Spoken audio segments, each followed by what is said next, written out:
ဘဝမှာဘယ်သူမှသာဝရအစဉ်ပြေနေတာလို့မရှိဘူးမြတ်စွာဘုရားတောင်မှအစဉ်မပြေတဲ့အခါရှိဆွမ်းမစားရတဲ့အခါရှိတယ်မကောင်းတဲ့အစားအစာတွေနဲ့မြတ်တာနေရတဲ့အခါမျိုးရှိတယ်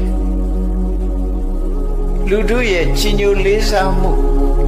ကြိုးစုံမှုကိုခံရတဲ့အခါရှိတယ်လို့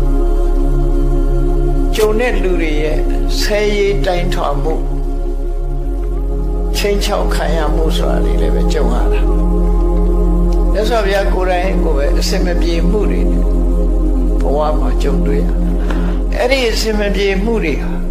ဘဝကပေးတဲ့ဖန်တီးတဲ့ဒုက္ခတွေသာဖြစ်လို့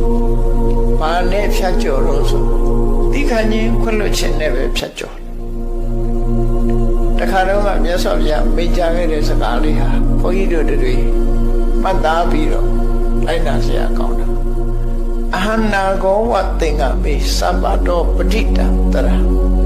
အတိဝါကျံတိတိခိတံဒုတိလောဟိဘောဇနောဆိုတာငါဟာစစ်ပွဲဝင်တဲ့စစ်မျက်နှာရှေ့တန်းမှာဒီရှေ့တန်းကထွက်ပြီးတော့တိုက်ရတဲ့ဆင်မြောင်ကြီးတို့ပဲ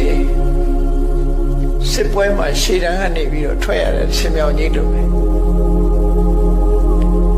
သဗ္ဗတောပဋိတံတရဟောဒီကနေပြစ်လိုက်တဲ့မြားတန်တွေလမ်းတွေမြားတွေအဝေးကပြစ်လိုက်တဲ့အရာတွေဟာ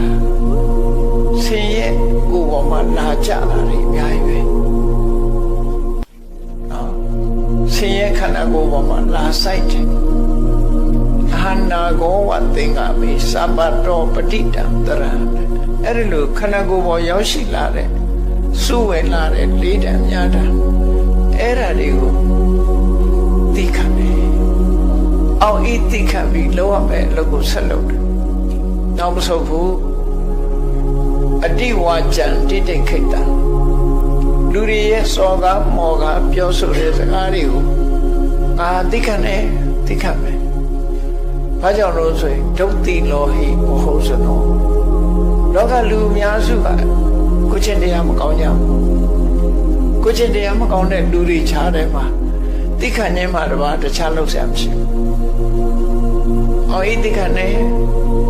စစ်တိုက်နေတယ်ဆိုတာဟာပန်းမွေးနဲ့ပေါက်ခံရတာမဟုတ်ဘူး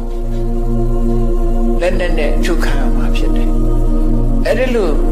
ရှေးခေတ်ကလေးများနဲ့ပြစ်တယ်